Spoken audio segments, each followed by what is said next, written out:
child when you woke up in the morning. Smile. It's time you felt that way again.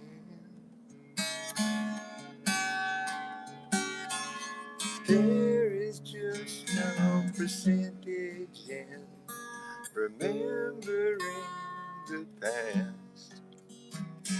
It's time you learn to live again and love and laugh. Come with me, leave your yesterdays behind. Take a giant step outside your mind. Come with me, leave your yesterdays behind. Take a giant step outside your mind.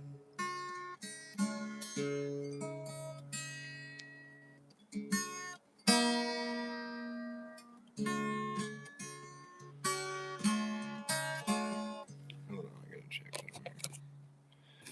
Fuck the thing. Alright, we're not connected. Hopefully I got volume. Hopefully I'm audible.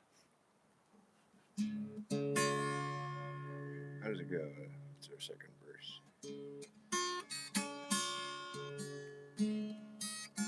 You look at me with disbelief and say for you there's no relief. But girl, I swear I won't do you no harm. Don't sit there in your lonely room looking back in silent gloom. Baby, that's not where you belong. Come with me and I'll take you where the taste of life is green. Every day, everywhere's a wonder to be seen. Come with me, leave your yesterdays behind. And take a giant step outside your mind. Come with me, leave your yesterdays behind. And take a giant step outside your mind.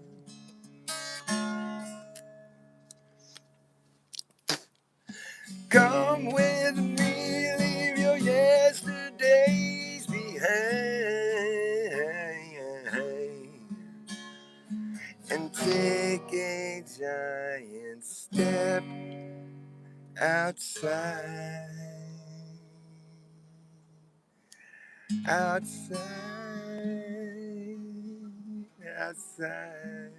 your mind.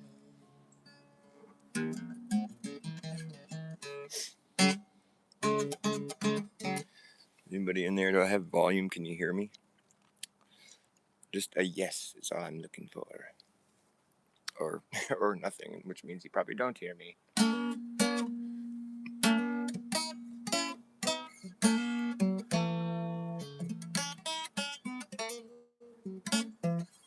That song was by the Monkees. Yes, it was by the Monkees. You want to hear a monkey song? It's like the last song I would expect the Monkees to have written. It's actually a pretty soulful little tune. I only know it because Taj Mahal used to cover it. You know, the whole, what is the first part of the song?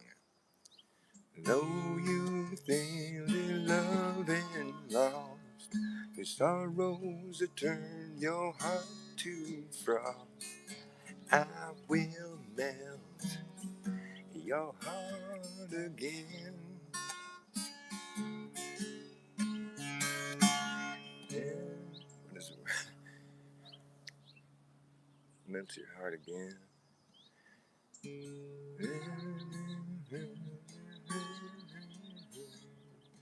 Sorrows that turn your heart, I will melt your heart again. Oh yeah. Remember the feeling as a child when you woke up in the morning smile. It's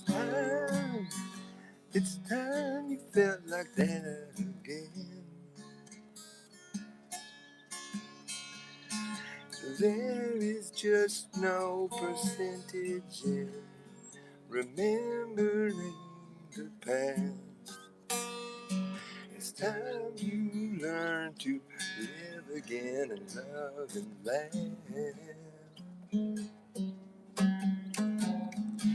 Come with me, leave your yesterdays behind. Take a giant step outside your mind. Come with me, leave your yesterdays behind. And take a giant step outside your mind.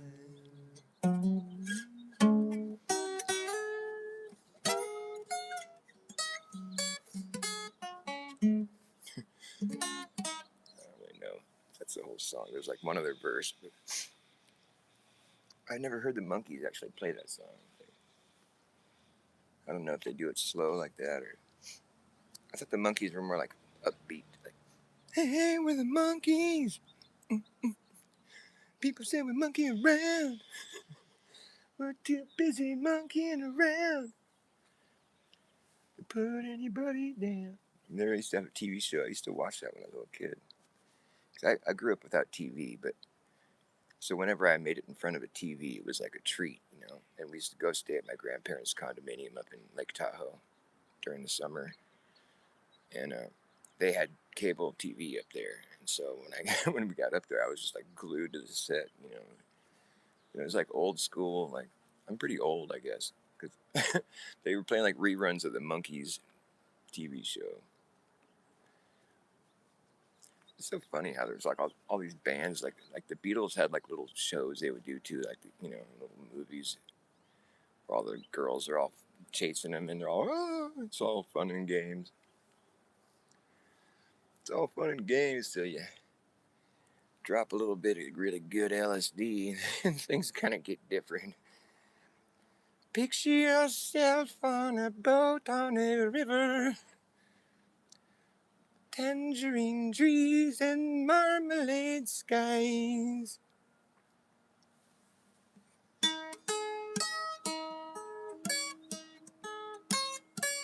How does that go?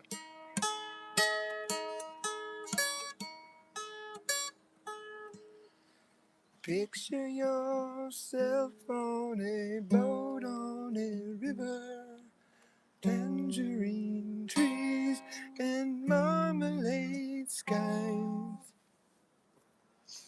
I don't know how that goes. Lucy, Lucy in the sky with diamonds. Lucy in the sky with diamonds. I wish I could play it. Sorry. I'm just trying to learn it.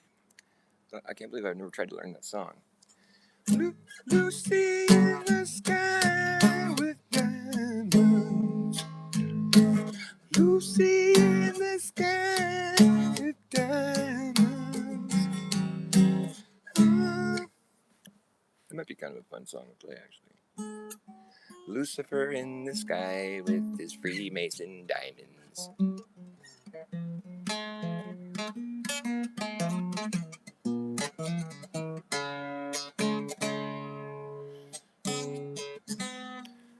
ask if there's any requests, but there's nobody watching me. Like, can we request you to just stop doing your show? Any requests? Yeah, just stop. We're gonna leave. Sorry, but I'm not gonna stop.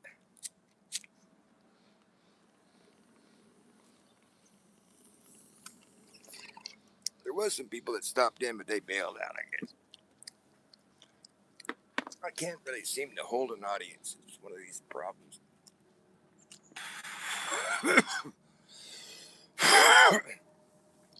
But it's weird. I'll watch some of these other shows sometimes, and I'm like,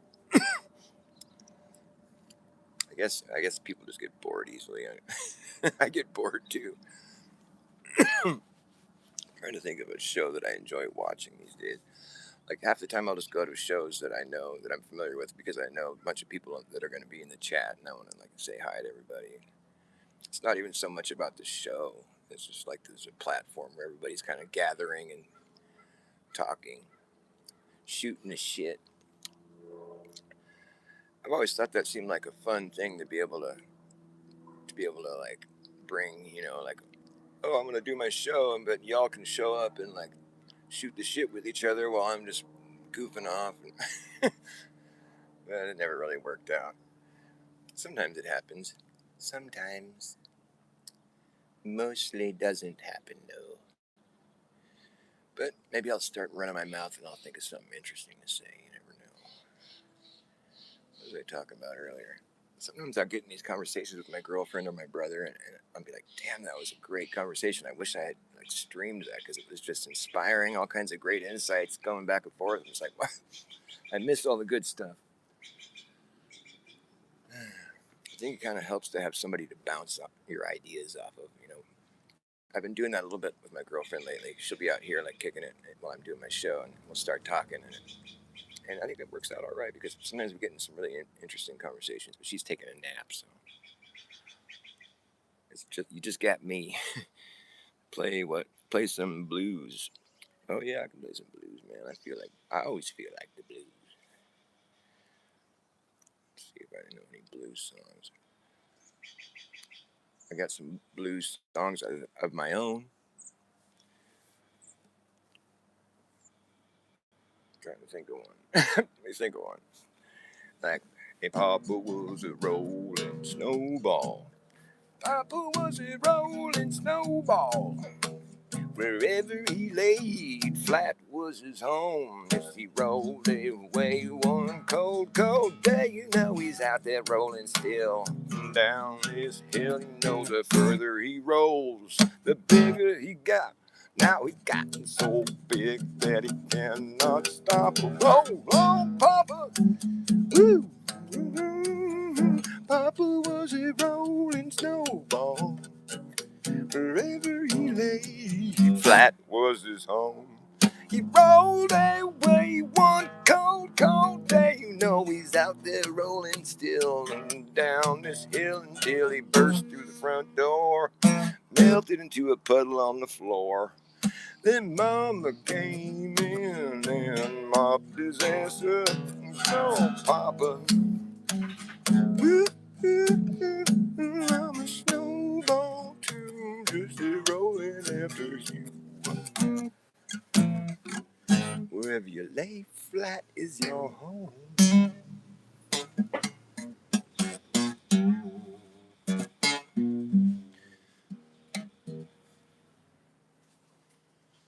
Papa was a rolling stone. Wherever he laid his hat was his home. And when he died, all he left us was alone. Who sings that one, anyways? That's like, who sings that song? You know that one? What's up, Phil?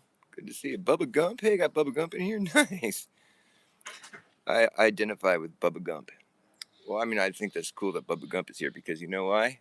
Because my real name isn't Dr. Bass Ackwards. That's just my stage name.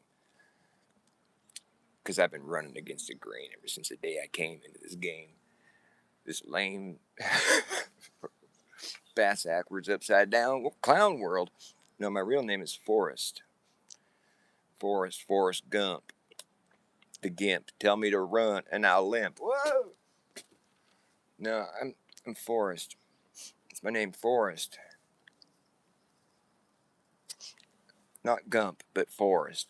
It's just Forrest. My name's Forrest. So when that movie came out, you can imagine, because I'm older, so there was a good, what's interesting too is that when I was a kid, I used to really like Tom Hanks. Like I thought he was so funny, and I just liked all his movies. I was just a little kid, I didn't know any better. He was on Saturday Night Live, and I used to watch that every weekend with my friends, and I just thought he was so funny, and he was like my favorite actor for a while. But that faded, I grew up, and I just stopped watching movies and shit. I got into like the Grateful Dead and reggae bands and shit in high school, and I was just going to concerts. I wasn't much of a TV guy ever, really. But, or movies. Sorry, my ears are popping. It's driving me crazy. But then, some odd time later, I think I was maybe like almost 20 years old or so, and then the movie Forrest Gump came out. And I wasn't really paying attention to, movies and stuff like that were coming out, so I wasn't even really hip to it at first. And, like the first time I heard about the movie was when somebody started making fun of me one day. I think I was applying for a job at this place called Fresh Choice, where it's like, it's like a buffet kind of restaurant where you go in there and they give you a plate and you can just, it's all you can eat or whatever. It was in the town that I live in. And so I was just like trying to get work, and I went and applied for a job there, and they were like, "Oh, Forrest, oh, we're like Forrest Gump." And I'm like, "What?" Like, what? They're like, "Oh, you don't know about the movie?" It was like a new movie that just came out. I'm like, "Oh no, what is it?" "Oh, Forrest Gump, you got to see it." Like, "Run, Forrest, run!" I'm like, I don't know what the fuck you're talking about, but sounds like a good one. And so naturally, I had to go watch the movie, and I'm like, "Oh my God, Tom Hanks, of all people, to just fuck me over." My favorite actor. Thanks, bro. Thanks for your fucking movie. Then everybody I met for the following like 10, 15 years or something, it went on for a while. That was a big hit. "Oh, your name's Forrest? Oh, like Forrest Gump? Run, Forrest!" I'm like, "Yeah, nice to meet you." Yeah, I never heard that joke, though. That's funny. Yeah, that's great, dude. What a good one. Hell of a wit on you. I'd have to be really quick on really sharp. Like, I'd be like coming up with like creative responses to that fucking lousy introduction to people. They're like, "Oh, you're Forrest? Like Forrest Gump?" Talking to me like I'm a retard, telling me to run and shit. I'm like, "Oh, Tom Hanks, you just fucking screwed me over, bro. Big time. Big time." Trump, he's all big, so big. It's the greatest. Everybody says it's the greatest. And nobody's ever seen better. I mean, it's just so big. It's so great. He was big. He's like a grown man. And he went out and he had an affair with a grown woman. And then he turned back into a little kid, and she's like, "Oh my, I just fucked a little boy." Ooh. Oh, that's some good, charming humor. Oh, it's just a movie. Nobody would ever do that. Tom Hanks and his weird obsession with like little kids' shoes and socks. He's all, "It's a lonely sock." What the fuck, man? These people are broken, dude. They're just broken. There's such a thing as like good and bad. But then there's this other thing that's just called wrong. I mean, you can be good and bad, and that's cool. Everybody's got a little bit of good and a little bit of bad in them. It's like the duality of man. But then there's just plain wrong. And that ain't good or bad. It's just wrong. It's worse than bad. It's worse than bad. It's wrong. It reminds me of a song. Well, a log rolls downstairs, it rolls in pairs, rolls over your neighbor's dog. It's good for a snack, it fits on your back. It's log, log, log. It's log, log. It's better, it's heavy, it's hard, it's wood, that's right. It's log, log. It's better than bad, it's good. Log rolls downstairs, it rolls in pairs, rolls over your neighbor's dog. Rolls over your. Log rolls downstairs, it rolls in pairs, rolls over your neighbor's dog. It's good for a snack, it fits on your back. It's log, log, log. Log, log. It's heavy, it's hard, it's wood. Log, log, log. It's better than bad, it's good. You're gonna love a log. Everyone loves a log. It's like, new log from Blammo! I'm gonna grab my phone charger. The same old fucking shit.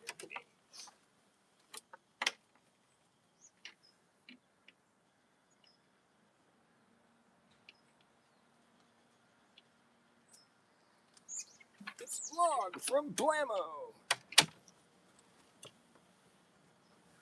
What are we gonna do till then, Rin? Well, you could spackle the dam. Spackle the dam. You could spackle the dam. That's something you could do. Just kill time. Well, don't want to have any leaks in the dam. The dam springs a leak. I mean, it's all over at that point. You can only plug the leak for so long. Once the integrity of the dam has been compromised, you might as well just evacuate the town. I have a theory. Well, it's not even really my theory, but it's just a fact. That whenever there's a reservoir anywhere, you know, you'll find that before that reservoir was there was this town right there. And then they're like, oh, we got to put a lake here. Sorry, everybody got to go. And they flooded the town, and then they have a lake. And that might sound crazy, but just go look into it. You find that I'm right.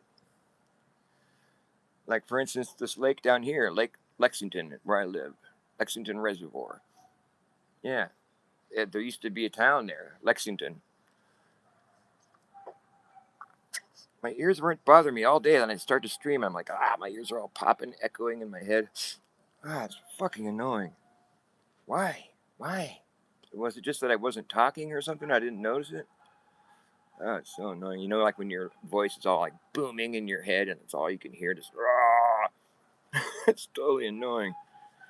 So my family calls me Bubba since I was kid number one. Calls me by my real name no one calls you by your real name when I'm messing up or being clumsy. My dad calls me Bubba Gum. Classic. Well, I'm Forrest.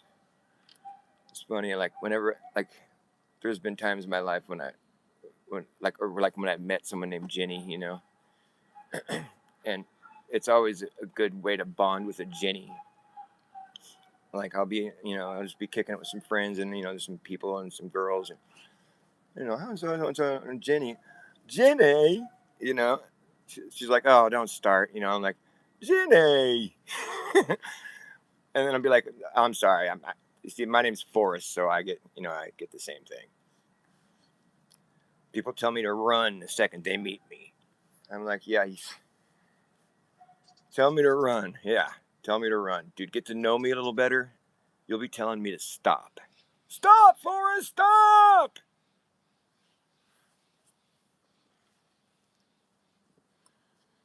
My friend got me, it was like a little license plate. It was just they got it at the fucking Bubba Gump shrimp place down in Monterey or whatever. But it's like a little license plate, and it said, where it said Bubba Gump's shrimp place or something on the top, but the license plate just said "Stop, Forrest, stop" on it. I don't know. I managed to fit it all on the license plate. But I thought it was such a cool gift. I had it like in every house that I rented. I always put it on my on the front door. So when people showed up at my house, they saw my little license plate that said "Stop, Forrest, stop." I guess it's kind of funny that it was a license plate. Now that I think about it, I wish I still had that. The thing was cool. Could probably go get another one. I'll never do that.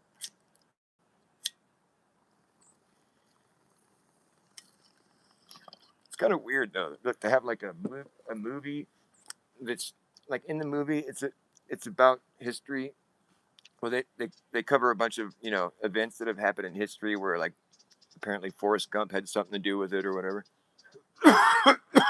But then after the movie became this huge success, it's almost like it was just that's part of the story. Like this is going to be a huge success. Okay, everybody, it is okay. And then the restaurant, Bubba Gump, shrimp. It's like the whole thing is like sort of integrated into our reality the way the movie kind of was written in the first place. Now there's a real place. It's a shrimp company. This is so weird. It's like art imitates life. No, I mean life imitates art. I mean, I don't know. It's just a little bit of both, I guess. Truth in the movies and lies in the news. It's like there's just like lies in everything. Lies in your fucking education. They just tell you a bunch of stories. They're like, let's just try to fill the time with like some stories. It's just story time. You can keep your pseudoscientific story time. I'll be fine without that. You can keep your story time, fairy tale, pseudoscience, nonsense, fucking bull crap. I don't need to hear it. I'll be fine, just fine without that. I like that cold, hard truth, the logic that you can't shake. I don't need to hear about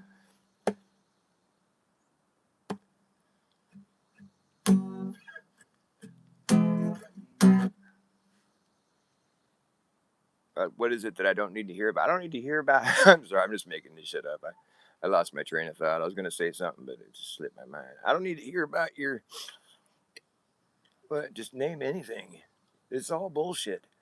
All you gotta do is look a little closer at what you were told is true, and then you find out that it's not true. Seriously, it's true. It's true. Nothing's true. It's fake as fuck, and so are you. If you believe in all that shit, it's just a fucking scam. And it's a long-winded, long con. It's been going on for a damn long time. After years and years and years of all the research and dirty work and digging in the earth and reworking things for what it's worth, it seems we finally found out that there's nothing to find out. Well, the fact is we don't really know the facts. The fact is we don't really know the facts. But we've been acting like we do for so long now. And it's hard to backpedal with your foot in your mouth. Pretty much the only thing we can say for sure that is true is that eventually time catches up with you. Time catches up with you. Time catches up with you. You're young now, but soon you will be 52. Time catches up, it doesn't stop. It's like a watch, it ticks, it doesn't talk. You got to keep your eye on the clock. It is what it is unless it isn't. Then it ain't. But don't faint from being so stressed. I guess it'd be best if you're gonna take some time off your feet to not miss a beat. Cause forward is the only way through. And time is catching up with you. Here it comes, man. Time catching up with you. Time catching up with you. Time catching up, and don't you know? Time catches up with you. Time catching up with you. Time catching up. Look, there it goes. Time catching up with you. It's catching up with you. Time's catching up with you. It's catching up with you.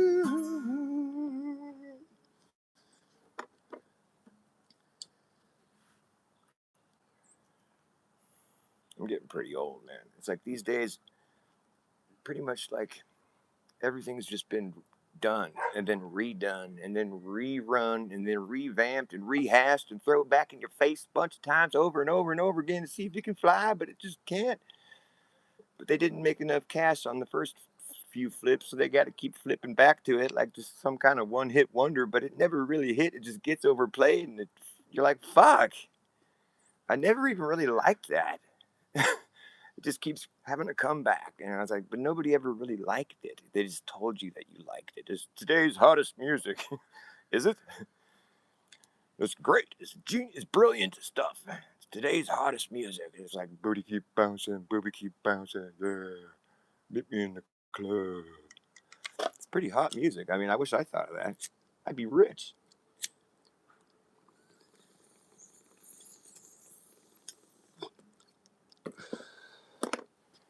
I'd rather see some people try to think or do something original. Go do something new. Try to think, try to speak, try to reach, try to go out and believe in something true. Try to think, try to speak, try to reach, try to teach, go do something new. Try to reach, try to speak, try to teach, try to reach, try to believe in something true. I think, I speak, I reach, think, go out and do something new. Think, speak, reach, think, believe in something true. Think, speak, reach, think, go do something new. Think, speak, reach, don't preach, just do. 'Cause time's catching up with you. Here it comes. There used to be a lot more lyrics to that song, but I kind of forget how it went. Like a Gemini, I'm always torn in two, split down the middle like you, but I can slide right through the crack of my double standards. But then I forget where it goes after that. I might have it written down somewhere. It's probably on my channel somewhere. I probably did some good versions of that song. But I just don't like it enough to go look for it. God, my ears are driving me nuts. It makes it so it's just like I don't even want to talk. My voice keeps echoing all crazy in my head. It's so annoying. Do you guys know what I'm talking about? Is it just me? What are you guys talking about? Jackson or Ibanez if you have to choose. Oh. I don't have much experience with Jackson. I mean, Ibanez is great. Do you love Israel with a Z? I think it's Israel with an S, isn't it? Israel with an S. Israel. It's spelled Israel. Ra. R-A is like the sun god, God. Isra is sun. And El, that means God. Israel is sun God? It's a question, I guess. At least it's a question. They're not telling you the sun is God. That would be El Ra is. Israel. I don't think the sun is God. I think God, is what made everything. The sun is part of God's creation. And I think the sun is where all our sparks of life come from. It's like when you think about it, you have a spark of life. It's a real thing. I mean, it can be witnessed as that divine spark of life comes into your vessel. It can be seen. It's a light. It's visible. It's a real occurrence. It's energy. It's coming into your vessel, your soul, your spirit, your spark of life. And I believe that if we have this energy that's like jumping into us, I mean, that's the miracle right there. That's the stuff that, that's who we are. That's our spark of life. It's our energy that's inhabiting our vessel. And like it's energy. I mean, it's a light. Where does it come from? I mean, is it the physical matter? I mean, just where does that come from? And you can ask, where does it go? I mean, probably the same place. I mean, I'd imagine that like if it's energy, it's electric. Well, there's got to be some like ultimate like source of this soul spark or whatever it is you want to call it, soul, your soul, right? There's got to be some source of soul somewhere where all the souls are spawning from, right? There's got to be some collection of like the source of soul. Where would it be coming from? It's coming from somewhere. Fuck. Your soul. Where would your soul? What's the source of your soul? Well, I don't know. Let's just call it soul for now. The soul source. The SOL, sun. The sun, the soul, the source of your soul, the sun. When your soul is spawned on earth, your source of The soul is the sun. Your spark of life that is your soul was spawned right from the source of soul. The soul, the SOL, the sun. Your soul is a source of. Your soul is spawned from the source of souls, the sun, the soul. Your soul is spawned from the soul source of souls, the sun. For every soul that's spawned on earth, the sunspot is left in its place. Every soul that's spawned on earth leaves a little teeny sunspot where the soul used to be. There's a little black spot on the sun today. And so the souls respond and they inhabit these vessels, and eventually these vessels fall away and the energy is released back into the environment. Where does it go? Well, I don't know. There's nowhere else to go. It's just here. It just goes here. And energy kind of attracts to it, like is pulled back to the source. That's really what happens with electricity. It all eventually is pulled back into that lake of plasma substance, whatever all that shit is up there.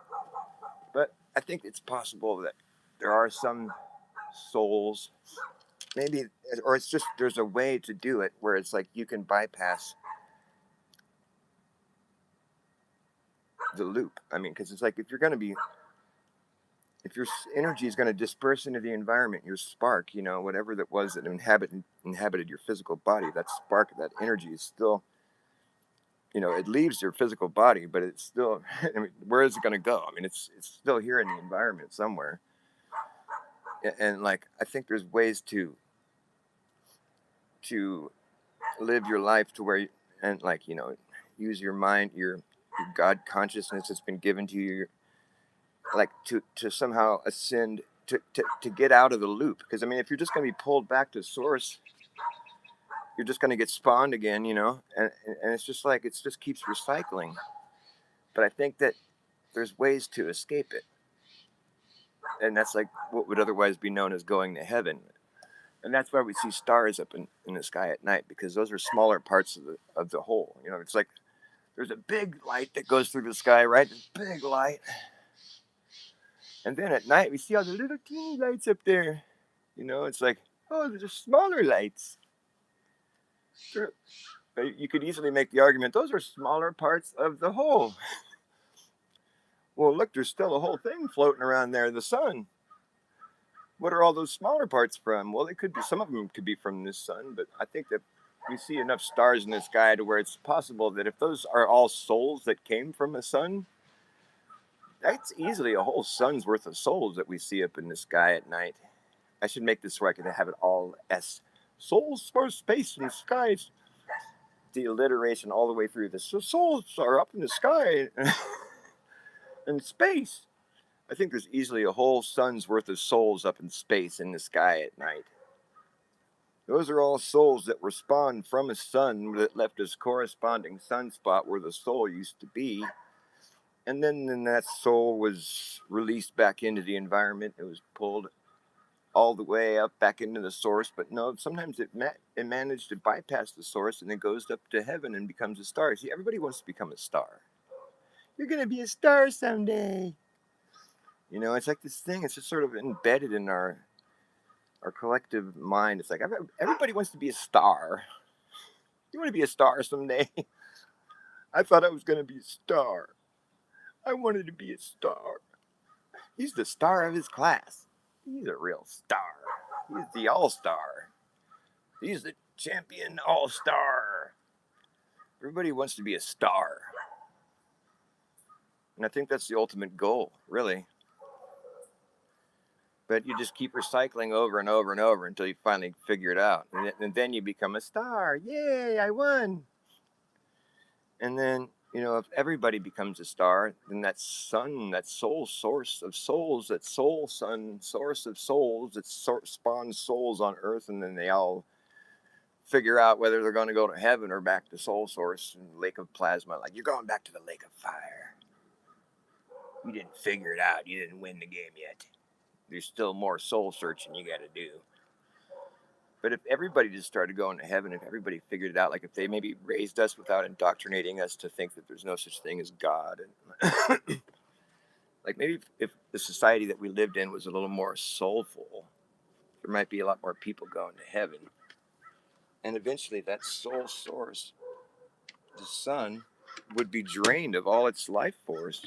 Because I believe there's a finite amount of souls in that sun. That's, I mean, and when you see the sunspots, I mean, that it gives you the impression like, oh, there's something being depleted there. And like when the sunspot is gone, it's interesting. You can see inside the sun. When the soul is removed, you can see the sunspot. You can look inside the sun and you see it's black, and inside it's like hollow in the middle. It's interesting, man. And so eventually, if the sun spawns off all its life source, its force or whatever, it will. That'll be it. There's only a certain amount of souls inside of a sun, and if they all go to heaven and that sun goes dark, that's it. But the sun is made of a substance, so it's not just plasma. It's like a plasma type substance. We're not really sure what it is, but it's the life.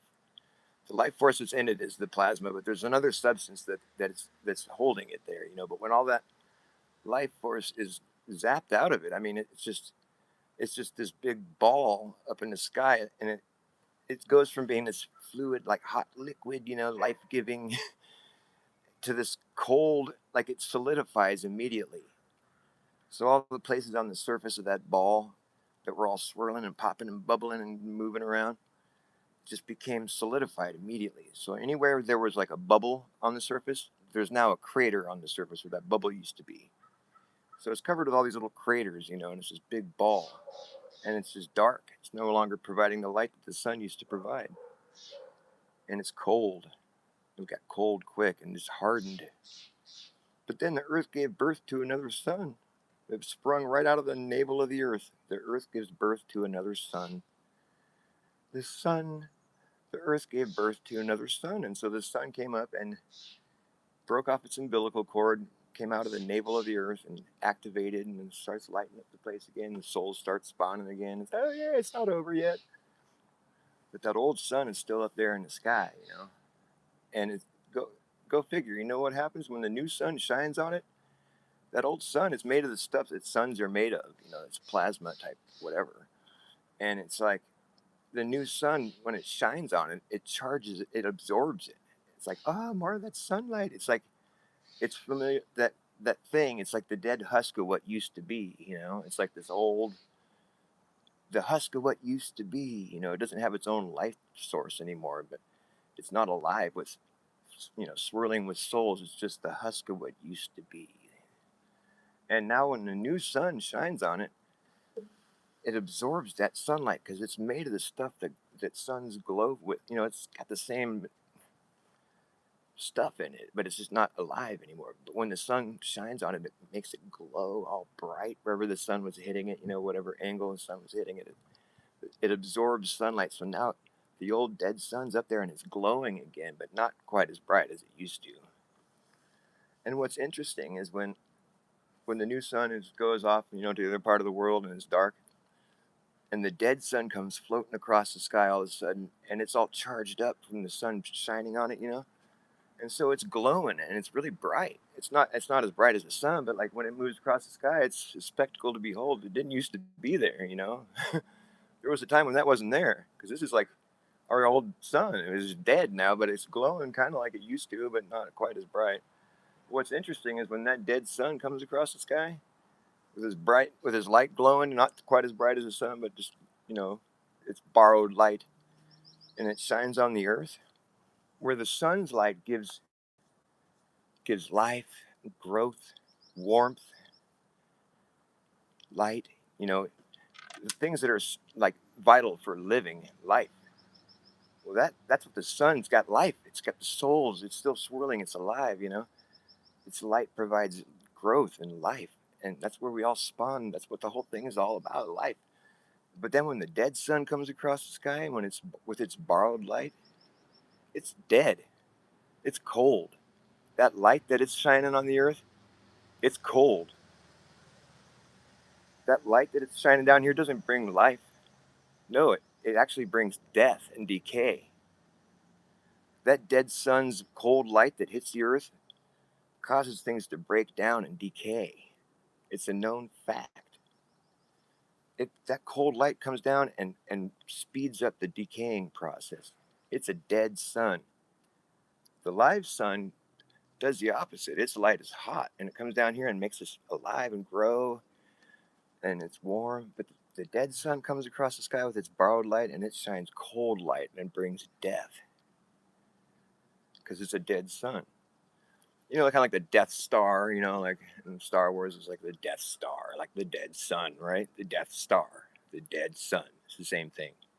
And it looks a lot like the moon. You know what I'm talking about? And the thing is, if you go out there and you're looking at the dead sun, the moon, you can find its belly button, which is what I find to be most amusing.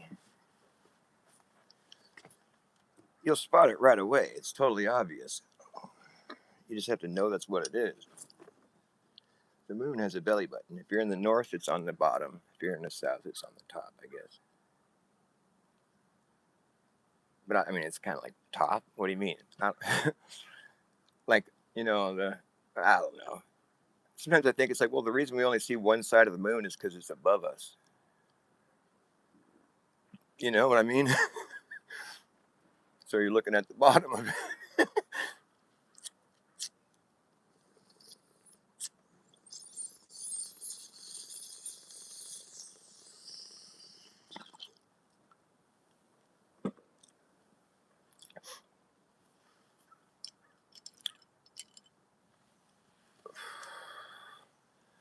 I think it's really interesting about the dead sun, the moon's cold light, and how it speed. When I heard that it speeds up the decaying process, I'm like, wow, that is fascinating. That totally plays into my whole thing here, because it's a dead sun. It brings the opposite of the sunlight. It brings death and cold, where the sun brings warmth and life. And you know what's interesting about this too is that the dead sun that's up there, I think once the sun loses its life force, it begins to sink out of the sky, and I think it eventually crashes into the earth. I mean, it won't be the end of the world or anything. It's just like the plasma moon. They say it's hollow. They say the moon is hollow. That's what mainstream science has toyed with that idea. They say they say the moon's hollow. I've also heard scientists from back in the '60s saying that the moon is made of plasma, and I've heard that they say that it's hollow. Well, that's the thing. It's a dead sun, so of course it's hollow. The sun is hollow. When you get to see a sunspot, you can see into the sun is black. It's hollow. So if the moon or the dead sun ever did crash into the earth, it'd be pretty interesting. But I don't think it would destroy the earth. It would just fall apart. It's just like hardened plasma. I don't know. It's hollow, so it's not even. I don't think it would even cause that much damage. But I think it's sinking out of the sky ever so slowly. It's still doing its circuit. That's the thing. It's like if you look at the sun's yearly path in the sky, it's called the analemma. You go out and you chart where it's at every day at the same time, and you'll get like a figure eight. I mean, the sun moves through the sky in like a sine wave kind of thing. It's doing a specific pattern, and it's location dependent. Like there's going to be a bigger loop and a smaller loop, and the bigger loop is just significant because it's like that's the part of the sky where the sun's moving further away from you. Like the bigger loop is always going to be like if you're in the south, the bigger loop's going to be in the north, or if you're in the north, the bigger loop's going to be in the south. That's just because the sun's moving further away from you. That's why there's a bigger loop. But if you're at the equator, you'll see the analemma is an infinity symbol. It's even on both sides, even loop, one in the north, one in the south. Apparently, I've just been learning recently that the sun's path doesn't overlap, and I got to look into that now because I'm like, whoa, that's wild. So it doesn't even overlap. It just looks like it does. That's something I got to look more into that now. It's really super interesting. But what I find to be interesting, the reason I'm talking about this is that the dead sun, the moon, it's still up there. It's like the same size as the sun, right? It's doing the same thing as the sun. It's on the same path. It's a little bit lower though because it's been losing elevation. So it's on a different cycle, but it's the same. They call it the ephemeral, but it's the same shape as the analemma. The moon makes an ephemeral. It's the same. It's the same exact shape as the analemma. It's doing the same thing the sun's doing. Is what I'm trying to say. It's on the same course. It makes the same shape throughout the course of the year. It does the same fucking thing. It's just lower in the sky, and that's why it's on a different cycle or a different schedule or whatever. And I think it sinks so slowly, like so slowly that like I don't think we've even been able to ever notice it, and you know, like until maybe like a couple few thousand years later, it might look a little bigger, or it might fall apart before it hits the ground. Who knows? Who knows? I don't know what's up there, but I know that the moon being a dead sun makes more sense than any other story I've heard. Because what the fuck is the moon, right? Doesn't it look kind of like it's old and like kind of the husk of what used to be? The sun is pretty fucking obvious what its purpose is, right? We don't really have to wonder too hard about what that, I mean, we know what the sun is, why it's there. It's pretty obvious. But like, what's the moon doing there? Because I mean, this reality we live in, it's like everything has got a purpose. It's not like there's God wasting time. Just I'm just going to put a big rock up in the sky for them to marvel at and wonder why it's there. I don't know about that. That's not how this reality works. Like, there's not stuff that's just excess that didn't need to be there, kind of thing. I mean, it's not providing us any. You know what I'm saying? It's like you could marvel at it. Like if you didn't know any of the stories that you were spoon fed growing up about how you live in a solar system and all this fairy tale nonsense. And like if you didn't have all that stuff in your mind, you would be sort of stuck wondering like, what the fuck is that thing doing there? Like if you're just like looking at things objectively, the sun is pretty obvious what that we need it. I mean, it's like vital for the whole thing to work. But the moon, you're like, what? It doesn't. It's sometimes we can't see it, but then other times when it's like provides a little bit of light at night or whatever. It's not providing any warmth. And what is its purpose? Why is it there? It looks old. Like it looks like it had some kind of functionality. I mean, it's littered with these craters. What's the story, man? What is that thing? They try to tell us that those craters are from impacts, space rocks hitting it. That'd be a little more believable if it was something that was ever witnessed. But it's not.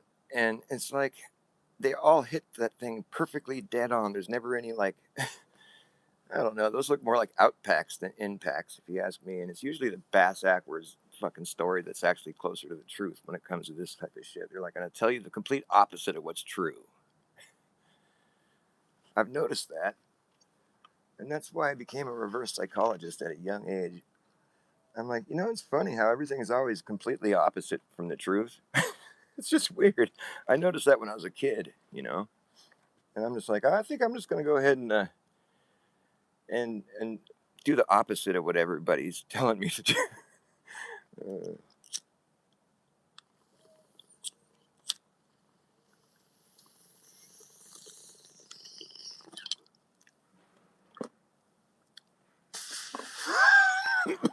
It's just been my disposition my whole life. I've just been like straight up just running against the grain. Ever since the day I came along, I've been running against the grain. I've been running against the grain. Yeah, I've been running against the grain ever since the day I came along, and I've been running against the grain to my dying day. I'll be running against the grain. I've been running against the grain ever since the day I came along, and I claim the grain is running the wrong way. While I'm running against the grain, yeah. Well, when you run against the grain, it causes friction. That friction starts to burn. When it burns, you know what's gonna happen. That's when this blaze is going up in flames. The end of the game.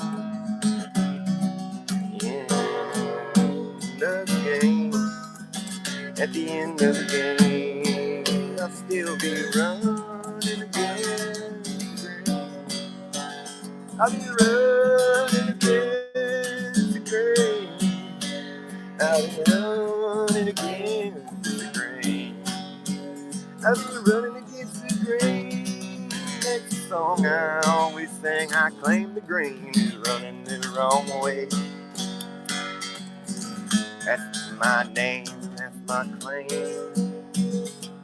Run against the grain.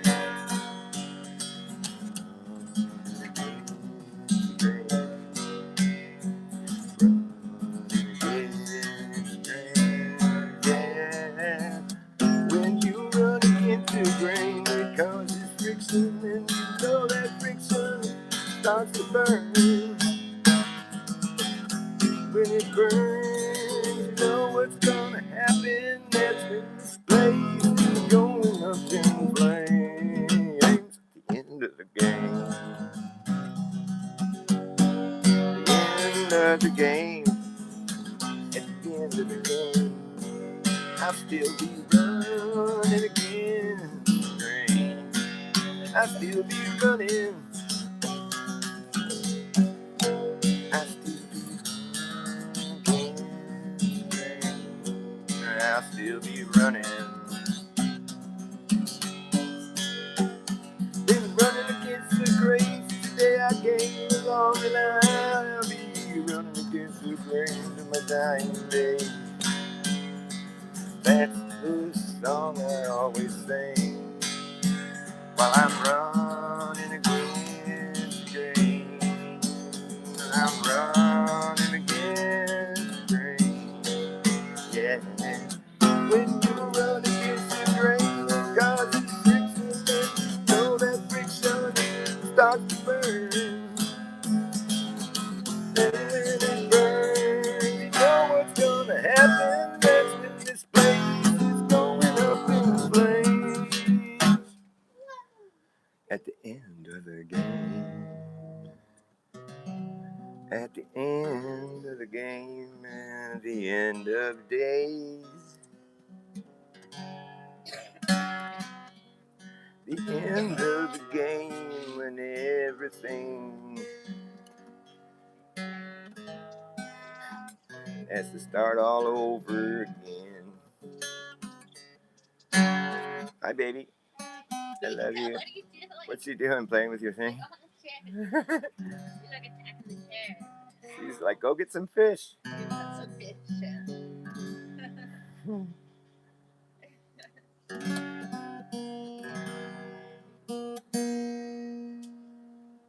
We spoil our cats with tuna, and so now they're just always like, where's the fish?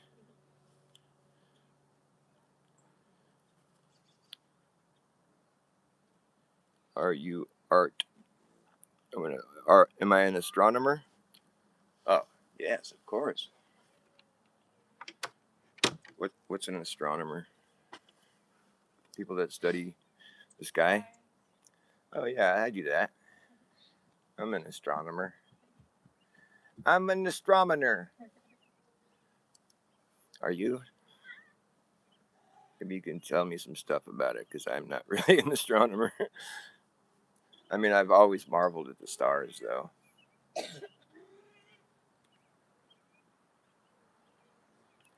Astronomers. I've seen some crazy views of the stars when I was on the John Muir Trail back in like 30 years ago.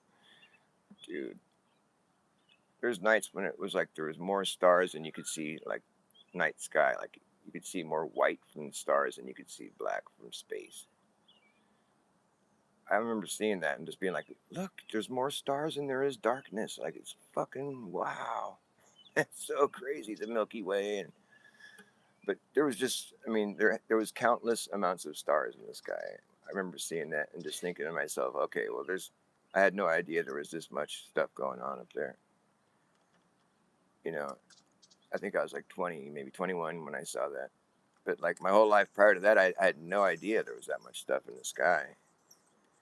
And I think there's probably a lot of people out there that don't have any idea. Because I mean, I had to get way out in the backcountry, hike for like 2 weeks and get away from like the civilization. And it was only on certain nights when it was super clear that we could see that. But it was like, wow, I would have never known that if I hadn't gone all the way out there and saw it. Because you can't see the stars like that normally. I mean, I'm not even sure if you can now. I'd imagine if you went out there, but we were out there. We drove out to one of the spots that I was backpacking through, and we couldn't see the stars like I did when I was out there before. I hope it's not just like that they put so much shit up in the sky now that it's impossible to see that now. I don't want to believe that though, because that stuff should blow away. All the stuff they spray up there. I think it's probably still possible to go see all the stars that I saw back then. Babe, I wish we could go see those stars together, like the ones I saw when I was a kid. I know you said you saw something like that before too, though, right? Yeah. Where it was like almost like the sky is almost more stars than not. You seen that? Yeah, when Yeah. I was in Medicine Lake, that was really nice. That's when I slept in my hammock and I was just watching while I was trying to sleep. And Was that like more stars than you'd ever seen, kind of thing? a lot of stars. Yeah. It was fun. Because it's like so I couldn't rare go that I sleep see 'cause I that just now. wanted to look at it the whole time. It's amazing, yeah. You could see lots of shooting stars and stuff. I remember looking at you could just stare at it for for hours, but I remember looking at there was like really teeny little red ones that I, you know what I'm talking about? And it's just a bunch of them, but Sometimes it'd be like really close in a square or like in so weird little yeah, little patterns, like, yeah, super detailed, and there's just there's countless amounts of stars out there. So I mean, it's definitely, you know, I could see why there would be astronomers that are dedicating their life to studying all that shit. I mean, but I wonder what it's like because it's so rare that I've seen the sky like that. I wonder if there's astronomers that have no idea that. I mean, because it's like if they just look at the sky from where they live, and they probably have seen videos of it. But I'm just saying, it's like it's not easy to go see those stars like that. I haven't seen them since like that, but I know that it's true. I know they're there. But I think there's probably a lot of people that don't even realize how many stars are up there. I mean, they might just trust that NASA is telling them the truth about everything. And I think NASA tells the truth about a lot of things in the sense of like, you know, like the stuff that we can see from here, you know, because they have to, they have to be like, okay, this is happening here, and you can see this and that. But it's like when it gets beyond that, I mean, this is when the story time starts. And I don't think they're right about any of the shit they say with regarding the distances or just the whole idea of what we're looking at. I don't think we're looking at like solar systems, and I don't think that's what's going on up there. I don't think we live on a ball either. I mean, the whole thing just fell apart once I started thinking about it, maybe 10 years ago now. Once I realized, I'm like, oh, that's right, we couldn't live on a ball. Because if we lived on a ball, well, there's a lot of things. I mean, like the upside down people thing. That's the only thing that anybody should be thinking about. Because that's just crazy. And it's a hell of a caveat to put out there. It's like, okay, we're living on what would otherwise appear to be a flat or like a level surface, a level planar realm. But the thing is, it might look like it's level everywhere you go, and it's always like that for everyone all at the same time. It's all level and planar, but it's actually a ball. What? What? Yeah, because everyone's being pulled to the middle of it, and it's just worked out just right to where it's like, it's like we all feel like we're along a level plane, all of us, all at the same time, no matter where we go. It's always like it's on a level plane. But because it all worked out in such a way to where it's just big enough, and the gravity, this force that we can't really measure, really, but it's like, we think that it holds you to the outside of this ball that's curving around. We're on the surface, but you can't tell because everybody's being pulled to the middle, and so that sets your orientation to where you always feel like it's a level plane, but it's not. It's a ball. It's a hell of a story, but it's not something that we're busy witnessing. And the thing is, Earth does present itself as being planar. So with that in mind, you have to consider this: if you were to go out and you had to start making concentric circles on the surface of the Earth, you know what a concentric circle is? It's just circles around circles. Start with one circle and then you draw another circle. It's like, think on a plane. Like, you go make a circle. Like, say it's like, like a circle the size of your yard. Okay, there's your first circle, and they're going to start making concentric circles. So you have to go around the outside of that, you know, outside of your yard, draw another circle around the outside of that one, right? And so the circles keep getting bigger. That's the thing with concentric circles. Circles around circles, they get bigger and bigger. Okay, so if you were doing that on the face of the earth here, just, you know, in reality, those circles would get bigger and bigger, right? They would just keep getting bigger. And so anytime you're inside the last circle that you drew, and it's big, and you have all these other circles that came back to where you first started, anytime you're inside your circle, you can look out away from your circle around the whole perimeter. You can see that there's more earth beyond your circle. You could walk around the whole perimeter of your circle, and you can see, look, there's more earth beyond my circle. And then so you could rest assured that you can make a bigger circle. So you're going to go make a bigger circle. Okay, now you can go around and do that same thing again. You're looking, well, look, there's still more earth beyond this bigger circle that I made. I'm going to make a bigger one. Make a bigger one. Now you would continue like that indefinitely, I guess, or until you ran out of room. But I'm not trying to think about that. I'm just trying to think about, like, how's it going to play out? Like, so every time you make your perimeter, if there's more earth beyond you, then you can make a bigger circle. Finish your circle, and you can see when you look outside of your circle, you see there's more earth beyond your circle. So intuitively, and you just know it's a fact that you can make a bigger one because there's more earth beyond your circle that's enclosed right here. You're inside your enclosed circles that you've been making. You can see there's more earth beyond the circle that you've made. So you know that you can make a bigger circle because it's going to be encompassing more earth. And as long as there's going to be more earth beyond your circle that you just made, you can always make a bigger circle. And it's just an easy thought exercise for people to envision the way the earth is. You have to try to forget about the ball earth that's in your mind and just think about how it would really be in real life. You're making these circumferences on the face of the earth. They're getting bigger and bigger and bigger and bigger, encompassing more and more earth. They're real places with real measurements. Always adding, never subtracting, always adding. It just gets wider and wider. And as you're walking around your perimeter, your circle, it's so big, you can't even tell it's a circle anymore, but it is because you always come back to where you started. And, when we started, it was really small, but each circle got bigger and bigger.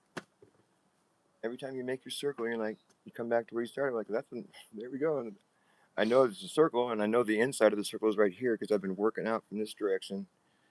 Every time you add more, you can see that you're adding more. There's earth beyond your circle, so you know that the next circle is going to be bigger. That's what concentric circles are. They just keep getting bigger, right? That's all that's ever going to happen. Earth presents itself as being planar because it is. So those circles can only get bigger because if you just finish making your circle, I don't care how big it is or small, if there's more earth beyond that circle that you made, a circle is an enclosure. If you're inside the enclosure and you're looking and you can see outside of your enclosure, there's more earth around the whole perimeter. You can see there's more earth to stretch out into, to expand into. You know that you can make a bigger circle than the one you made. So as long as there's earth on the other side of your circle, you know intuitively and you understand for a fact that you can still make a bigger circle. That's the only condition that has to be met. As long as there's more earth beyond your circle around the whole perimeter, you know that you can make a bigger circle. That's what concentric circles are. They're circles around circles. I'm trying to hammer this point in here so it's because of this knowing that I'm referring to that now you have to know that the earth isn't a ball. You can't live on a ball and have that reality that I just finished explaining. Because on a ball, your circles will only get so big.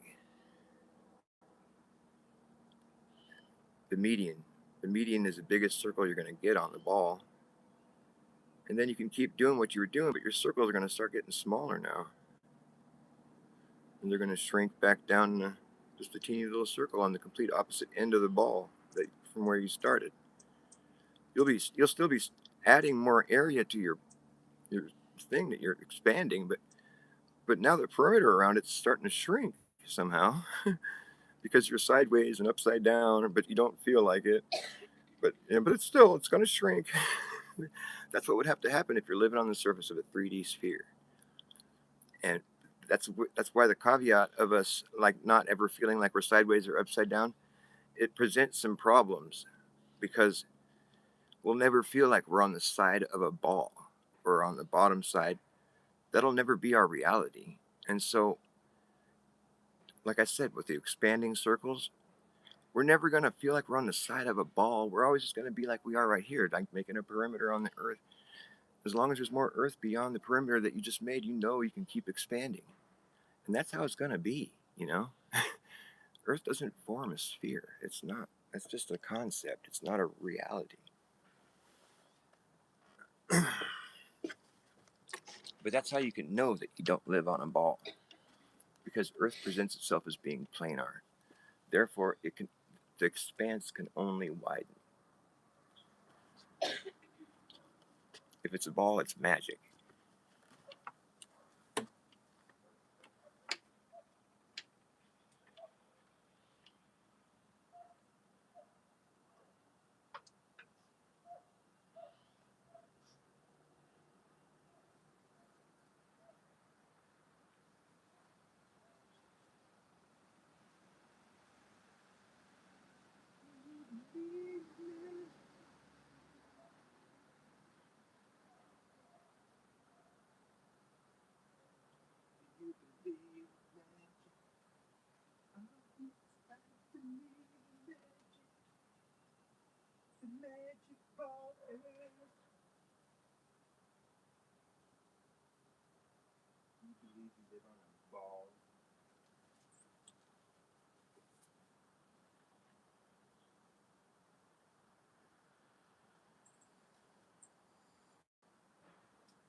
Daddy. I love you, baby. God bless you, Bubbles.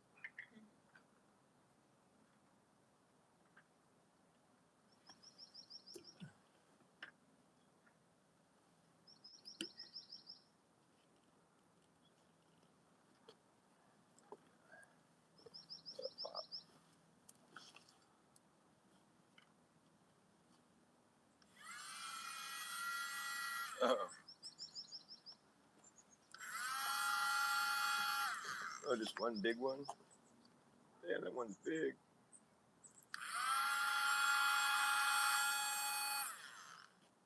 Whoa, that's a big one, too. They don't pop. Oh, that one did.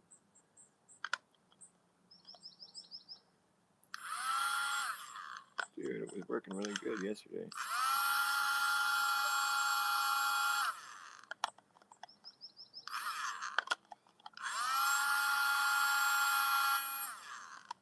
Eh.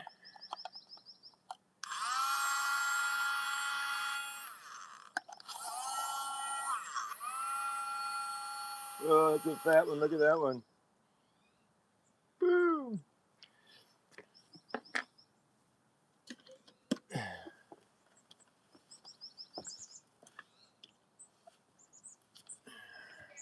I love you too. Want to bust some smoke, Pebble? You have to do it with the smaller ones. Smoke bubbles.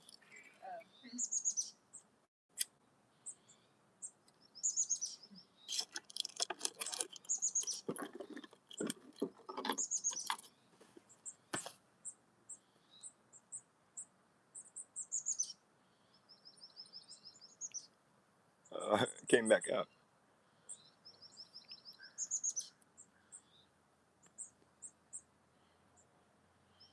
Shit.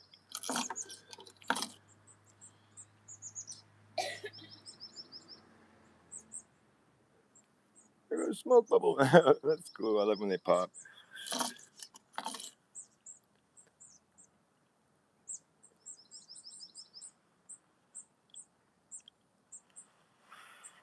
Dang it.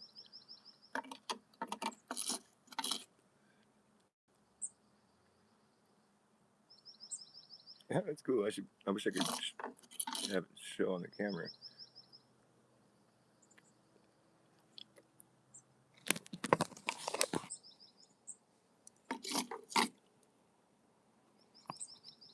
Oh, pop. Oh well. Not really working that well. You can't see it on the camera. Remember those guys that were doing those cool tricks where they'd blow several bubbles together where they have like a cube of smoke in the middle? Remember seeing that? They had a bunch of different, spherical bubbles that were all merged together, and it would make like a shape in the middle where they all connected, and he would blow smoke in certain parts of it. It was like really amazing. There'd be like a square of smoke in the middle of these spherical bubbles that were all connected. Like wild. It must be fun, like practicing to get good at something like that. It'd take a while.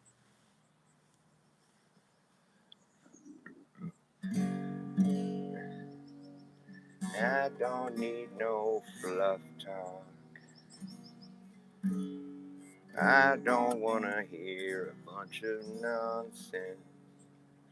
I just wanna listen to the birds in the trees and feel the cool breeze.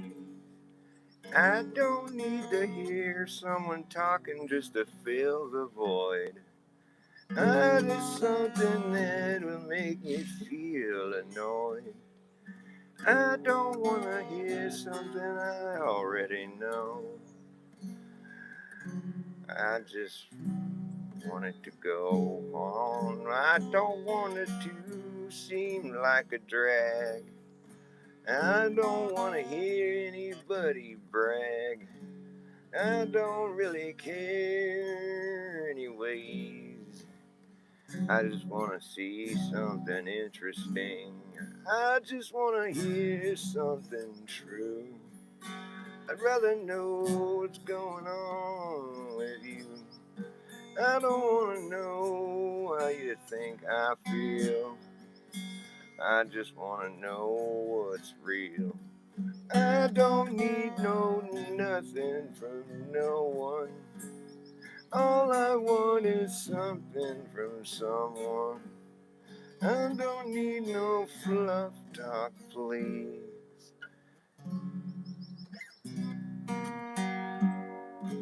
Listening to the birds and the bees buzzing around, chirping in the trees. It is a pleasant thing to hear and see. Come see and hear it with me. We don't need no fluff talk, small talk nonsense. We don't need to hear this. It's none of our business. But do as you wish. I don't wanna be anyone's boss. I don't need to say I lost my patience. I don't want to be the guy who gets triggered. I don't want to be someone who's acting bigger than anyone else. I don't need to hear about the weather. I'm right here in the weather. And we know which way the wind is blowing. If you can feel your face, then you know which way the wind is going to blow. But if you can't feel your face, then you can't face nothing. Your face is numb, and that's how come you can't face the fact, 'cause you can't feel your face, and that's whack. You're all jacked up and your face is numb, and that's how come you don't face it. 'Cause you can't even feel your face, you should face it instead of making your face so numb.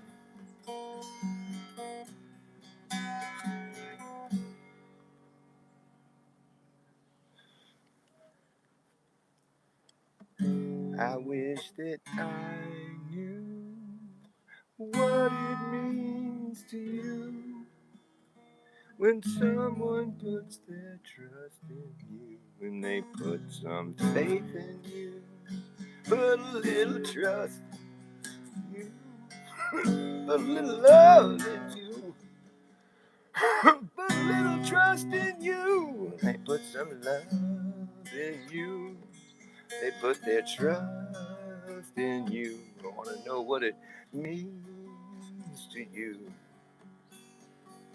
I wish that I knew if you feel the same as I do. But there's nothing I can do to get inside your brain. I don't want to get, I don't want to get, I don't want to get inside your brain. I just want to know if you feel the same. I don't want to get inside your brain.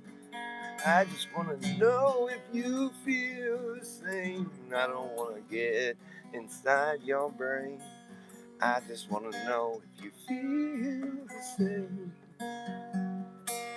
Please take a closer look before you look away. Is there something here that you have to face? Is there something here you must face? Something you have to face? Is there still something here that you must face? You must face. Face it, you've been facing the other way. Face the fact that you can't face the truth till you face the fact that you're facing the wrong way. You're facing the wrong way. You better face the fact you're facing. Face first, facing the worst of it. Facing the truth. You're gonna have to face the music. Someday you're gonna have to pay for what you've done. You will face the music, face the sun. You're gonna have to pay for what you've done. Someday you're gonna have to face the fact that you can't face that. You're facing the wrong way. And now you're face to face, facing me. You're facing the truth, you're facing the world. You better stop facing the wrong way, facing the wrong way. Stop looking the other way. Face, face, your face must hurt.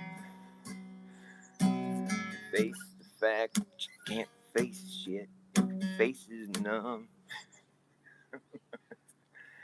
There's something I must face. I still have to face. No, there's something that I must face. I still have so much to face. You know I know there's something that I must face. I know there's so much I have to face. I know there's something I must face. Something I have to face. Do, do, do, do, do, do, do, do,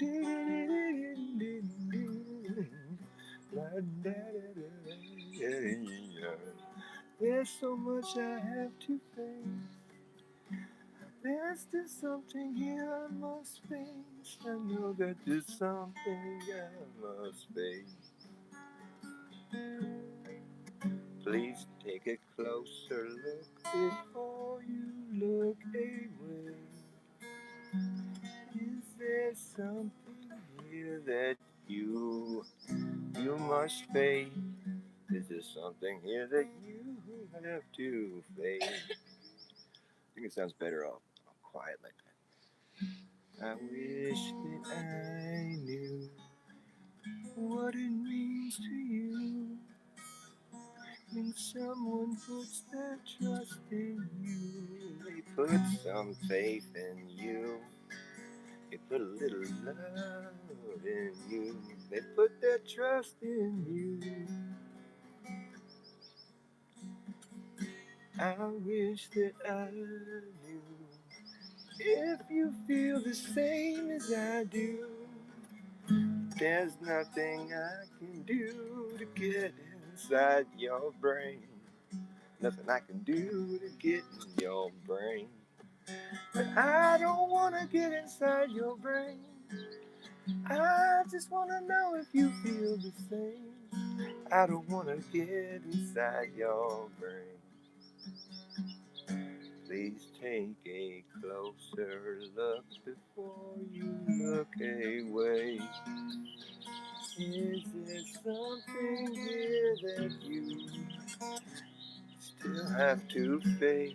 Is there something here that you must face?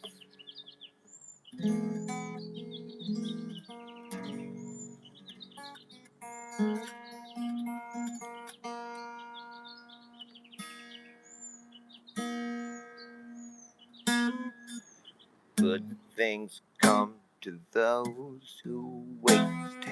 Better know to appreciate good things when they show.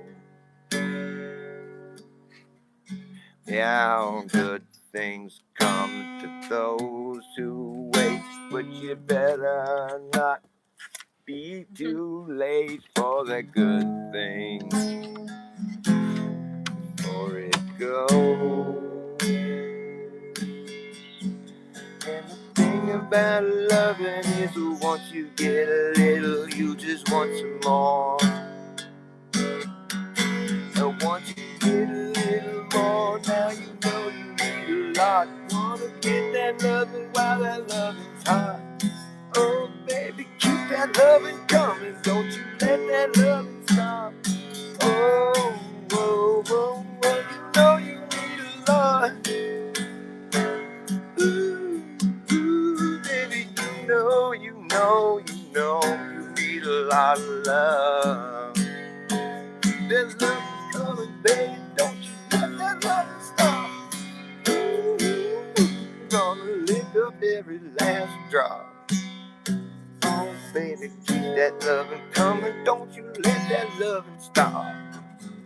Lick up every last drop, baby, but good things come to those who wait.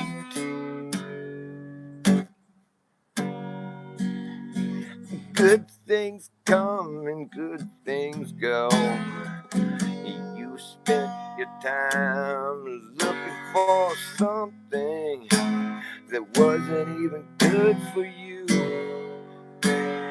Do you know a good thing when it lands on your plate? Good things come to those who wait. And the thing about loving is once you get a little, you just want some more. And once you get a little more, now you know you need a lot. Get that loving while that loving's hot. Baby, keep that loving coming, don't you let that loving stop. Ooh, I need a lot of love.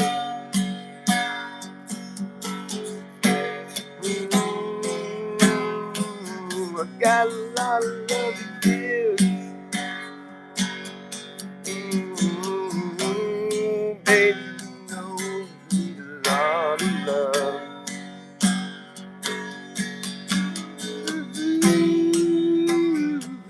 You need a lot of love. Baby, you know you need a lot of love.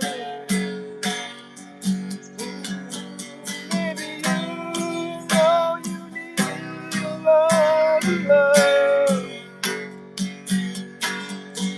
Baby, you know you need a lot of love. Oh, but do you believe in God above?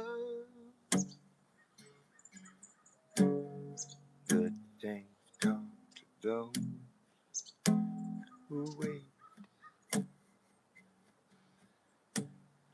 Good things come to those who know a good thing when it finally shows. Good things come, good things leave. People might not ever believe something good could happen when their head's in the muck and they get stuck and stifled, and a good thing might have shown up. They were just too cynical, too jaded, frustrated, too fed up to even look to see. Something finally happened. Something good came, and then you just got so caught up in some random bullshit, and it was just making you fucking forget about what really matters in life. You're just so busy being so busy being so busy, getting so worked up and so fucking triggered, so fucking wasted, and so fucking empty of any love. Might not believe it's true, but it's possible. Someone could believe in you. Do you know a good thing when it lands on your plate? Yeah, good things come to those who wait.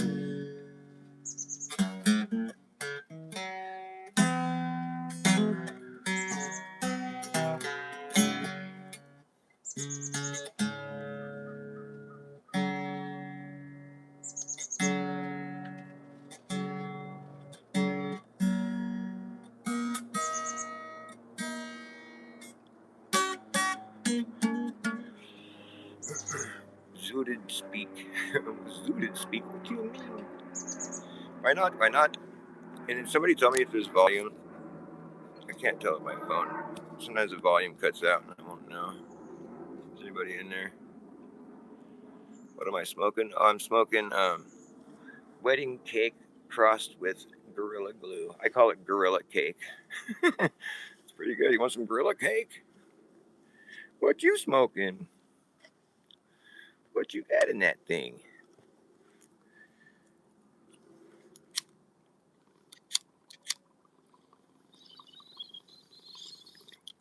Shit, I'm trying to smoke it.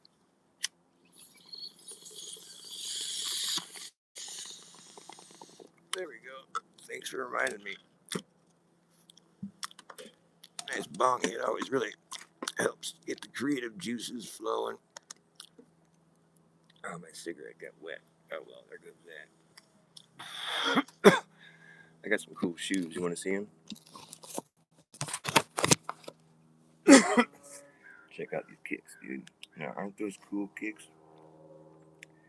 So funny. I got home one day. I bought these. I didn't buy these, but I just got home from Walmart one day. I bought these green shoes. The green shoes I bought are all right. They're cool. They're just plain green. They're like Walmart special. You know, they're like what is it,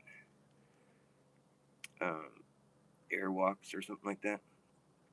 They're all right, but I was happy with them, like $20 or whatever. And I get home, and my buddy Dan lives right around the corner here. He's one of our neighbors. He comes walking up. Right, I hadn't even gone in my front door yet. I just got back from buying shoes. I don't buy shoes that often, but I had to because my other shoes have fallen apart. And then so I get home, and fucking here comes Dan walking up with these shoes in a box. He's all, "You want some shoes?" I'm like, "Oh, sure," because he always gives me his shoes. He buys shoes that don't fit him, and I'm like a half a size smaller than him, so he gives me his shoes that don't fit him, and they always fit me perfect. I'm like, "Why do you always buy shoes that don't fit you?" But he bought these shoes online, and they didn't fit him, and they fit me perfect. And I'm like, "Oh, dude, those are dope, dude." Because he's given me a couple pairs of shoes in the past that I thought were pretty dumb, but these are awesome. I love these. I mean, I can't complain; they're free, but I'm just saying, like, he's given me some shoes that I ended up not wearing, kind of thing. But I wear these all the time. I love these. These are the coolest shoes. And people compliment me. They're like, "Those are cool shoes." I'm like, "Yeah, fuck yeah, they are." And they're like, "Well, what are they?" And I'm like, "I don't know. Nobody knows. I didn't even buy them. The guy who bought them didn't tell me what they are. They don't have any name brand on them. They're just,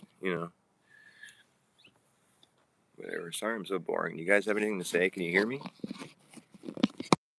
Gosh, you guys are boring, is what. I'm just kidding. That's cool if you don't feel like typing in the chat. I just have the live chat going as like a bonus, so people can come here and like, you know, ask me what I'm smoking, whatever. Meet each other in the chat and like become friends and sub to each other. That's why I try to give everybody a wrench, but I'm not going to give people a wrench unless, you know, you prove to me that you're cool. Because sometimes, if I give a person a wrench and they end up being a psycho or something, they start deleting people and doing mean things. But the beauty of having a wrench in the chat is that it's easy to sub to people that are in the chat. Like if you don't have a wrench, you can't go to the channel of the person that's in the chat. But if you have a wrench, you can go and you can like go to the person's channel and sub to them. So that's why I like giving everybody a wrench so you can all sub to each other and like build a community and grow and be like happy, smiling people. Smiling, happy people. And it's how you get your channel to grow.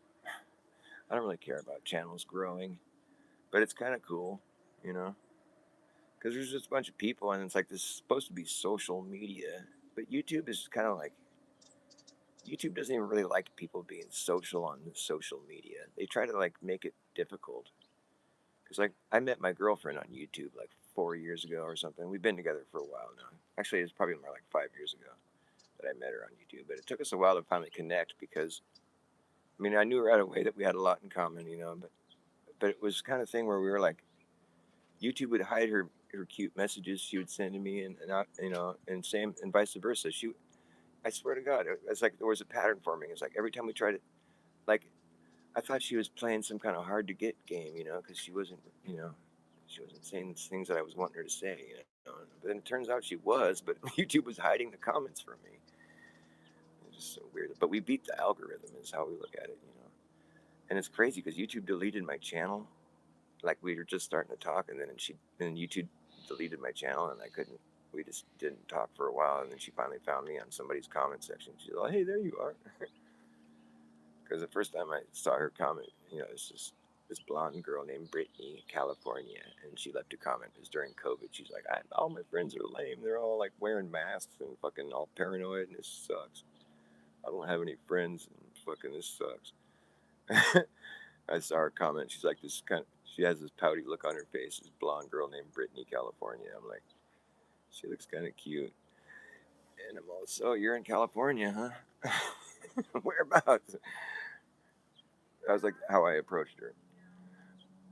"I'm in California too, and I don't got any friends either." Wink, wink.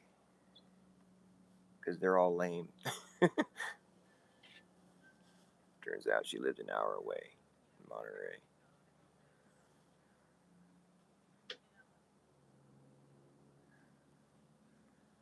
Whatever, it's kind of a long story.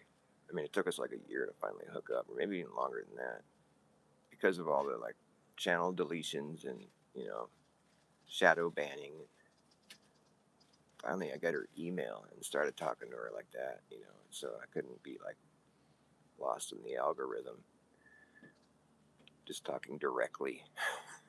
We bypassed YouTube, and at that point it was just on, you know. I'm like, okay, I'm gonna email her every day, you know, and she's gonna realize that I'm like her new best friend, which I did, and it worked.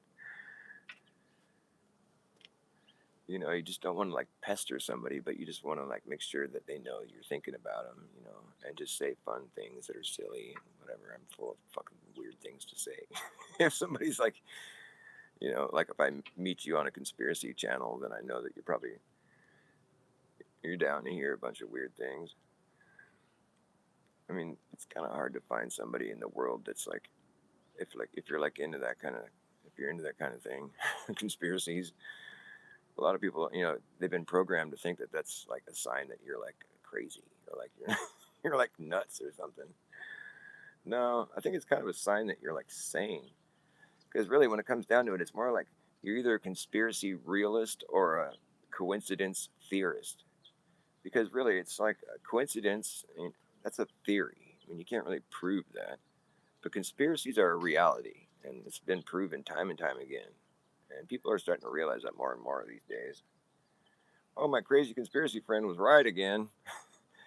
Geez, maybe the Earth really is flat. That's the way it is right now. That's the way people. That's a normal person's perspective right now. It's like, man, this shit just keeps getting more and more ridiculous. I mean, actually, I don't really know what a normal person's perspective is, but I've heard that's what their perspective is. I'm not really sure. I don't know any normal people. My parents are kind of normal, but they got me and my brother for kids, so they're not really very normal because we're always talking about crazy conspiracy shit, and they're just like rolling their eyes.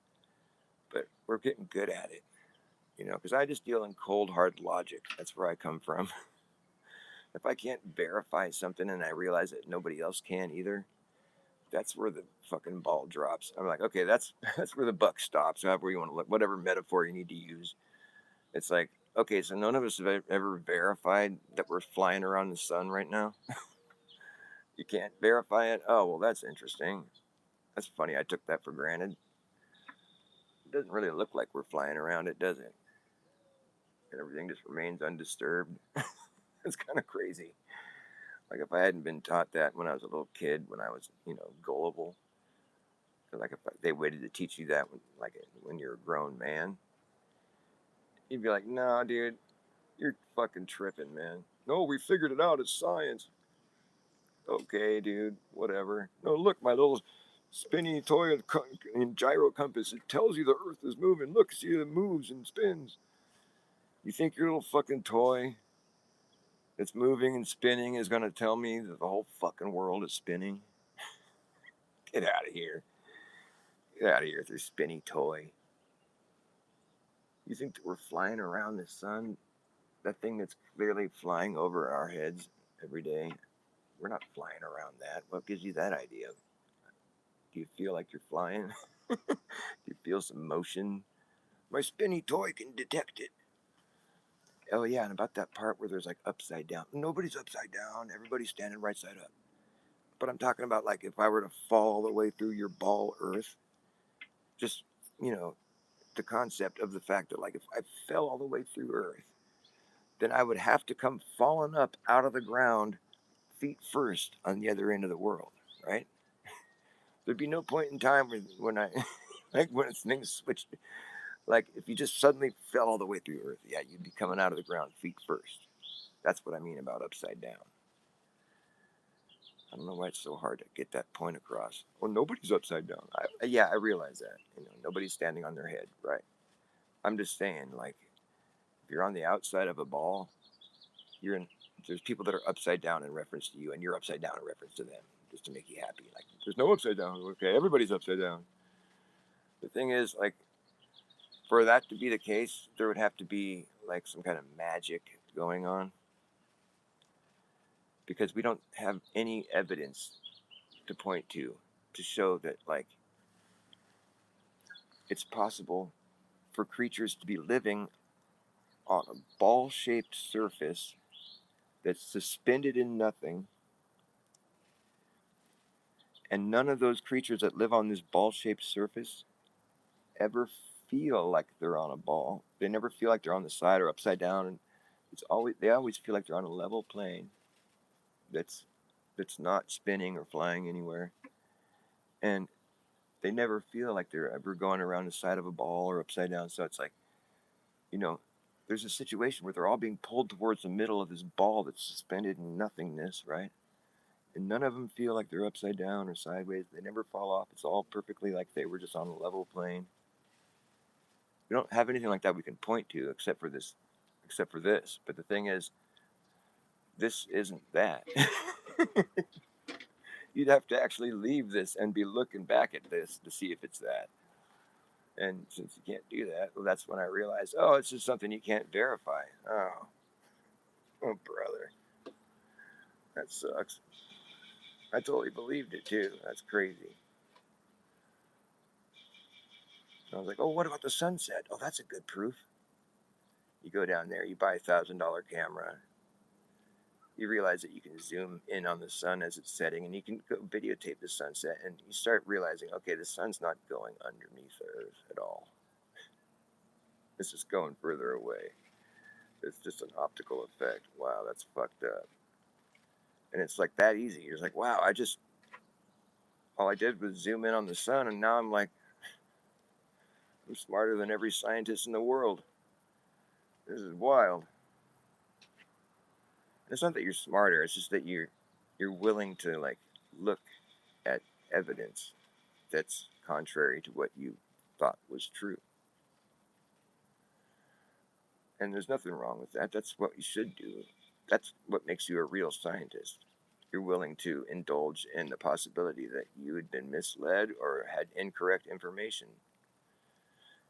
And now it seems pretty like, it's one of those realizations like this is kind of, this is pretty serious, like, wait a minute,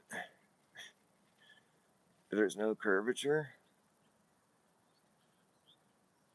I never could feel any motion, so that part was pretty easy to just throw away and like, oh, we're not spinning? Well, yeah, duh. Okay, well, that was easy to like sort of shrug off, but like the part where there was supposed to be curvature and the sun going below the horizon, that's not really happening.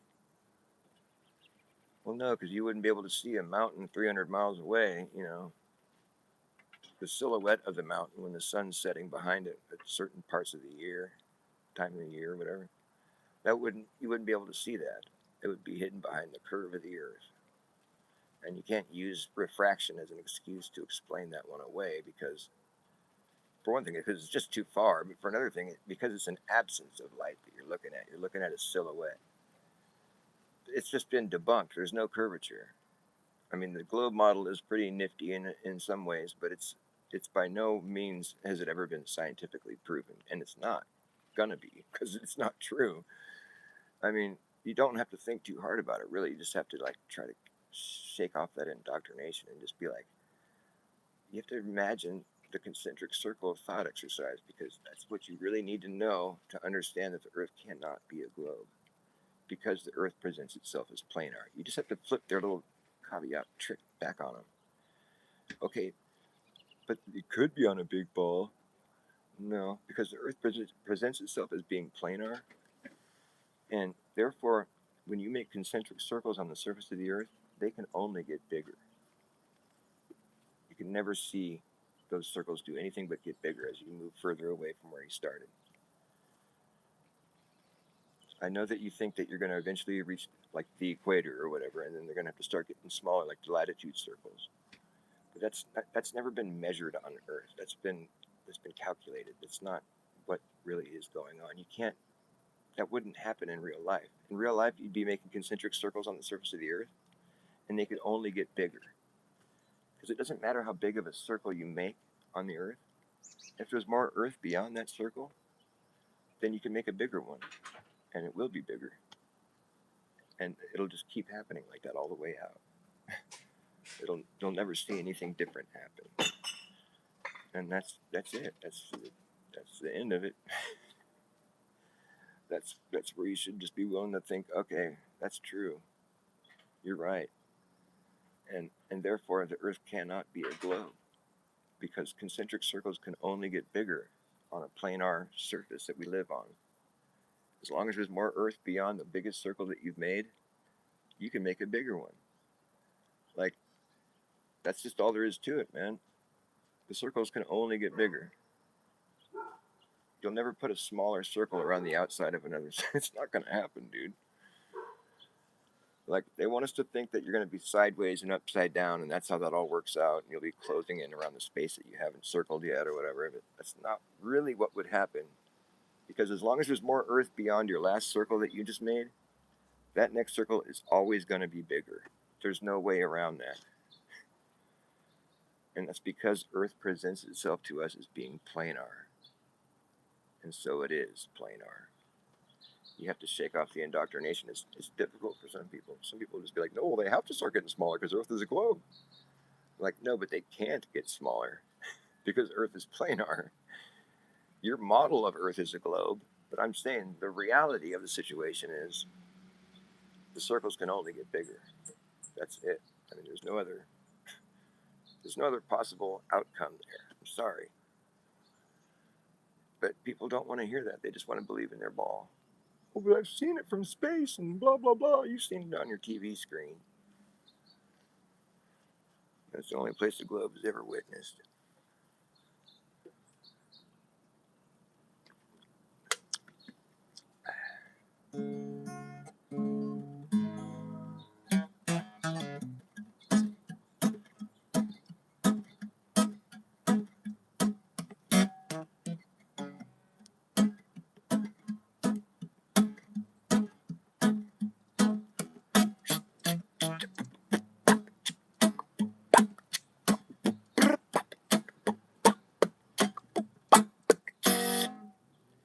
You better act fast, jackass. Last chance to hammer in the brass tacks. No time for lagging, nagging, bragging, dragging ass. Acting like a maniac.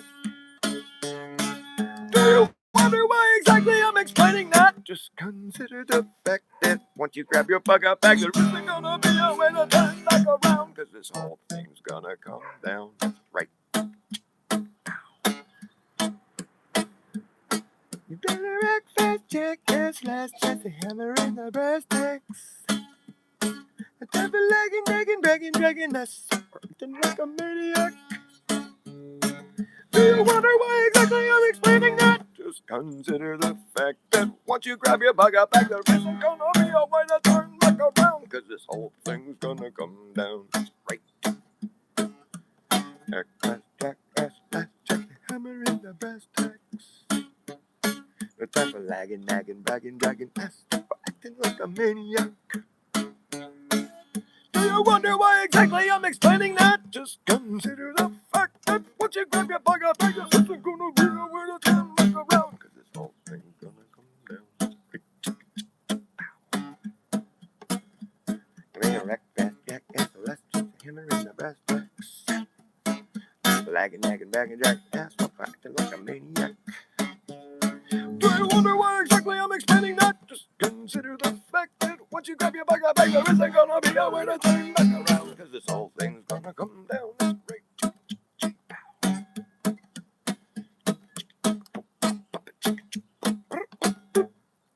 And we will see who's laughing when the place is collapsing in a free for all.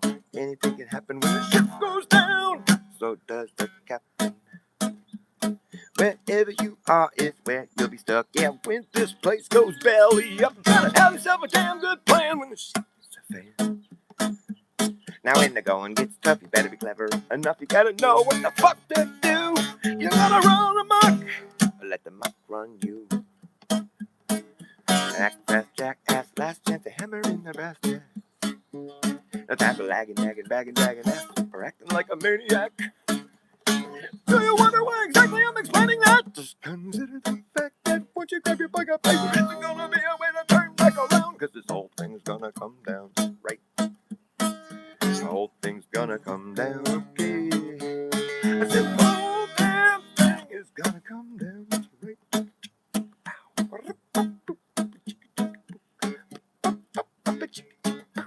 Whole damn thing gonna come down, right?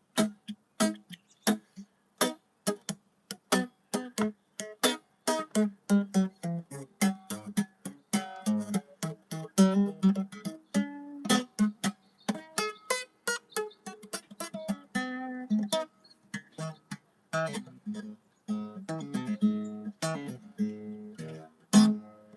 there was a wealthy merchant in London, he did well.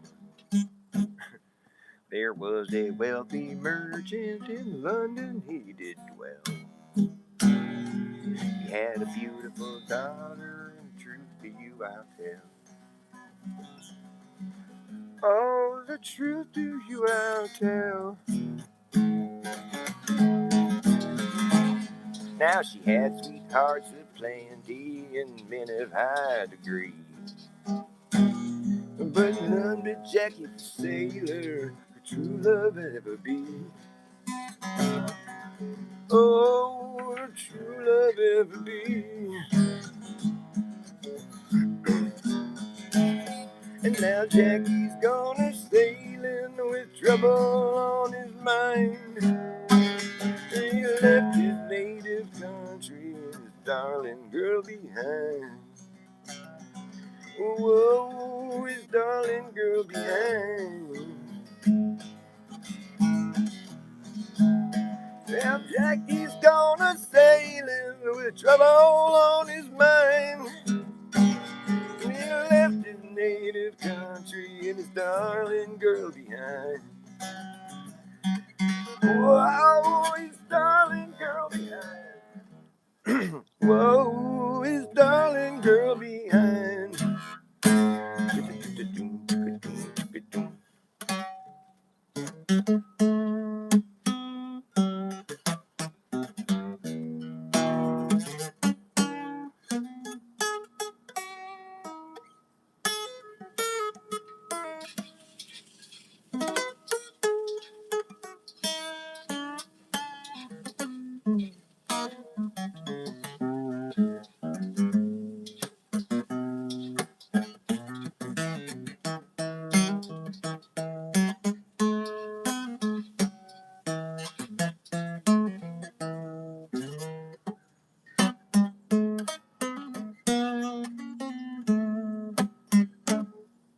Well, she went down to a tailor shop and dressed in man's array. She climbed on board a vessel to convey herself away. Oh, to convey herself away. Well, before you get on board, sir, your name we'd like to know. And she smiled on her account and instantly called her Jackaroo. Oh, they call her Jackaroo. Well, I see your waist is slender and your fingers they are small. Your cheeks too red and rosy, your face a cannonball. Oh, the face a cannonball. Well, I know my waist is slender and my fingers they are small. It would not make me tremble to see 10,000 fall. Oh, to see 10,000 fall. Do I sound like a girl right there? Well, you're supposed to be sounding like a girl trying to be a man. Well, I know my waist is slender and my fingers they are small. It would not make me tremble to see 10,000 fall. Ooh, to see 10,000 fall. That's better. Down, down, down, down, down.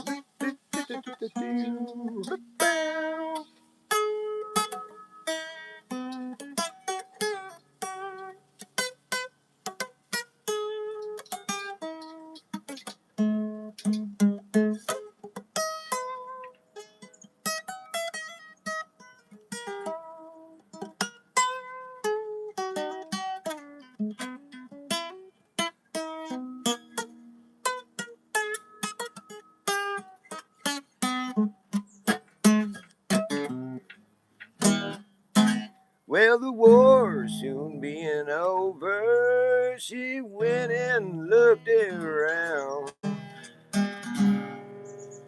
And among the dead and wounded, her darling boy she found.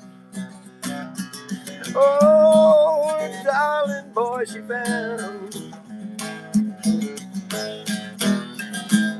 Now she picked him up all in her arms, carried him to the town. And sent for a physician to quickly heal his wounds. Oh, to quickly heal his wounds. Now a couple they got married, so well they did agree. There's a couple they got married, so why not you and me? Oh, why not you and me? Oh, why not you and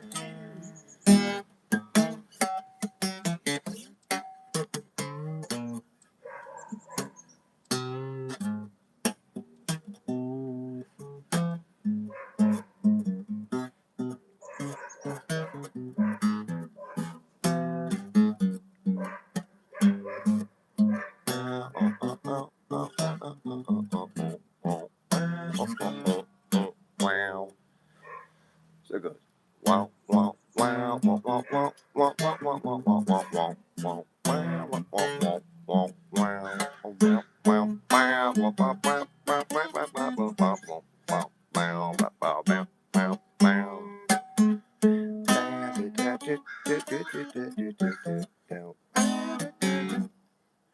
I don't sneak around, I wear sneakers.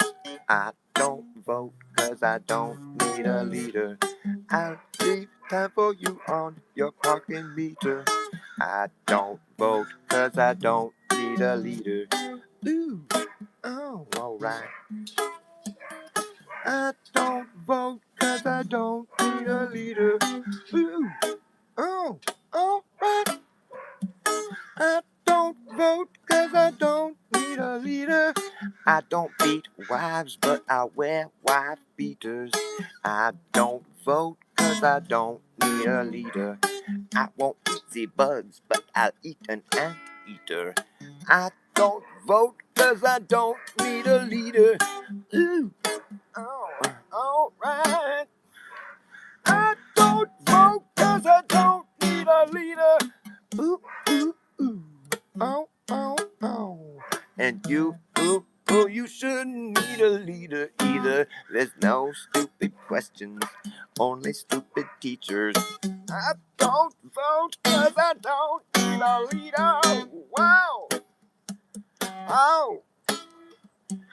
I don't vote 'cause I don't need a leader. Ooh, ooh. I don't vote 'cause I don't need a leader. Oh, alright. I don't vote 'cause I don't need a leader. Oh. And you shouldn't need a leader either. Step down from your throne before you're thrown down from the steps. That's what's coming next for you. Oh, baby, step down from your throne before you're thrown down from the steps. Oh, that's what's coming next for you. I don't sneak around, but I wear sneakers. I don't vote 'cause I don't need a leader. Ooh. Oh. Don't vote 'cause I don't need a leader. Ooh, ooh, ooh, ooh, ooh, ooh. I don't vote 'cause I don't need a leader. I don't vote.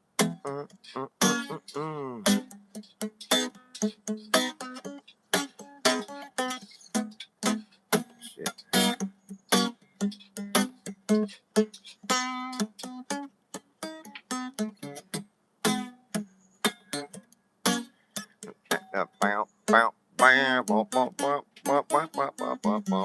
Don't vote 'cause I don't need a leader. I don't vote. I don't vote 'cause I don't need a leader. And you shouldn't need a leader. Need a leader. Whatever. Fuck it. Need a leader either.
I don't vote 'cause I don't need a leader. And you shouldn't need a leader either. I don't want to live in a zoo with the zookeeper. I don't vote 'cause I don't. I don't need a neither.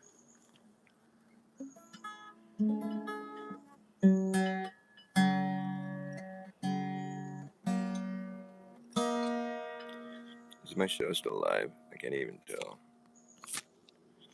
Is anybody watching? No. I haven't heard anybody say anything. If anybody is watching the show, can you tell me if the show is still going?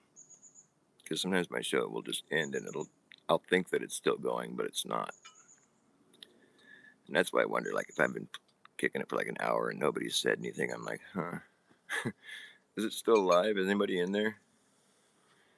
Maybe I'll end this show then, because I get a feeling it's not live. Is anybody watching? Can you just tell me if it's live still? It's really hard for me to get any interacting from people. I don't know why. But if anybody is in there, can you tell me if it's live? I just want to know if you can hear me, if the show's still going. It says there's 2 people, but I guess you guys just, maybe you're away from your keyboard or something. I just want to know if the show's still alive. Can you hear me? Anybody in there? I just want like a yes, it's still alive. Just if you can type it into the chat.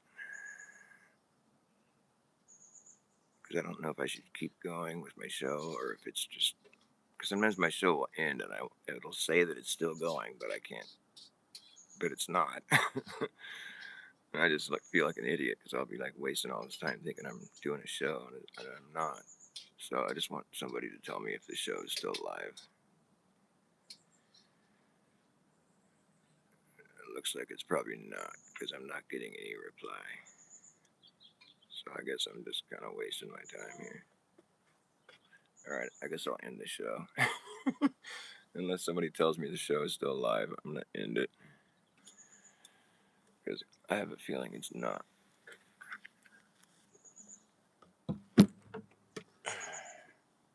Is the show still live? Can you hear me? Anybody in there? No? Alright. Well, and I'm ending it.